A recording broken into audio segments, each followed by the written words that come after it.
പാലക്കാട് എലപ്പുള്ളിയിൽ കൊണ്ടുവരാൻ പോകുന്ന മദ്യനിർമ്മാണ ശാല, അത് ആ കമ്പനി ഒയാസിസ് എന്ന കമ്പനി ഇപ്പോൾ പറയുന്നത് 5 ഏക്കർ സ്ഥലത്ത് അവിടെ റെയിൻ ഹാർവസ്റ്റിങ്ങിലൂടെ മഴവെള്ളം സംഭരിച്ചുകൊണ്ട് ഈ കമ്പനിക്ക് പ്രവർത്തിക്കാൻ കഴിയും എന്നാണ്. അതിൻ്റെ സാധ്യതകൾ ഉണ്ടോ, അത് വെറും കേവലം ഒരു അവകാശവാദമാണോ എന്നതാണ് നമ്മൾ പരിശോധിച്ചുകൊണ്ടിരുന്നത്. നിഖിൽ പ്രമേഷ് ഞങ്ങളുടെ പ്രതിനിധി തുടരുന്നുണ്ട് പാലക്കാട്ട് നിന്ന്. നിഖിൽ, പറഞ്ഞോളൂ.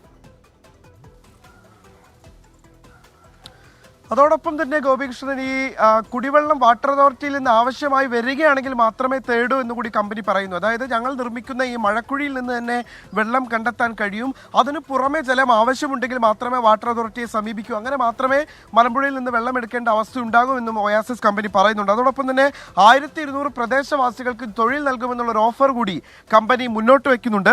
ഇതിൽ ആദ്യം മുൻഗണന നൽകുക കമ്പനി ആരംഭിക്കാനിരിക്കുന്ന എലപ്പുഴയിലെ മണ്ണുകാട് പ്രദേശത്തുള്ളവർക്കായിരിക്കുമെന്നും പറയുന്നുണ്ട്. അത് പ്രാദേശികമായിട്ടുള്ള എതിർപ്പുകൾ ഇല്ലാതാക്കുന്നതിന് വേണ്ടിയാണ് ഇത്തരത്തിലുള്ളൊരു വാഗ്ദാനം കമ്പനി മുന്നോട്ട് വയ്ക്കുന്നത് എന്നുള്ളതാണ് ഇപ്പോൾ മനസ്സിലാക്കാൻ കഴിയുന്നത്. കൈക്കൂലി നേടാൻ അനുമതി നേടാൻ വേണ്ടി ആർക്കും കൈക്കൂലി നൽകിയിട്ടില്ല എന്നും പറയുന്നുണ്ട്. ഒരു വലിയ വ്യവസായം വരുമ്പോൾ സ്വാഭാവികമായിട്ടും ഇത്തരത്തിലുള്ള ചില ഇടപാടുകൾ ഉണ്ടാകുമെന്നുള്ള കാര്യം നമുക്കറിയാം. ഇപ്പോൾ ഈ സ്ഥലം വാങ്ങാൻ തന്നെ ഇടനില നിന്നിട്ടുള്ളത് ഒരു കോൺഗ്രസ് നേതാവാണ്. അതുകൊണ്ട് തന്നെ കമ്പനിയുടെ ആ വാദവും നിലനിൽക്കുന്നതല്ല എന്ന് നമുക്ക് വായിച്ചെടുക്കാൻ കഴിയാവുന്നതാണ്. സാങ്കേതിക വശങ്ങൾ ഉൾപ്പെടെ പൂർണ്ണമായി വ്യക്തമാക്കിക്കൊണ്ട് ഒരു വാർത്താ സമ്മേളനം വിളിച്ചു ചേർക്കുമെന്ന് കൂടി ഒയാസിസ് കമ്പനി ഇപ്പോൾ അറിയിക്കുന്നുണ്ട്. ഇതിപ്പോൾ ഉയർന്നു വന്നിട്ടുള്ള പ്രതിഷേധങ്ങളെ തണുപ്പിക്കാൻ വേണ്ടിയുള്ള ഒരു ഇടപെടലാണ് എന്ന് വേണം മനസ്സിലാക്കാൻ. എന്തായാലും ആ കമ്പനിയുടെ കാര്യത്തിൽ വലിയ തരത്തിലുള്ള ആശങ്ക അവിടുത്തെ പ്രദേശവാസികൾക്കുണ്ട്, പ്രതിപക്ഷത്തിനുണ്ട്. എന്നതിനപ്പുറത്തേക്ക് പാർട്ടിക്കകത്ത് തന്നെ ഇപ്പോൾ CPM-ന്റെ ജില്ലാ സമ്മേളനം നടക്കുകയാണ് ചിറ്റൂരിൽ. CPM പ്രതിനിധികൾ തന്നെ ഇത്തരത്തിലുള്ള ആശങ്കകൾ സമ്മേളനത്തിനുള്ളിൽ ഉന്നയിക്കുന്നുണ്ട്.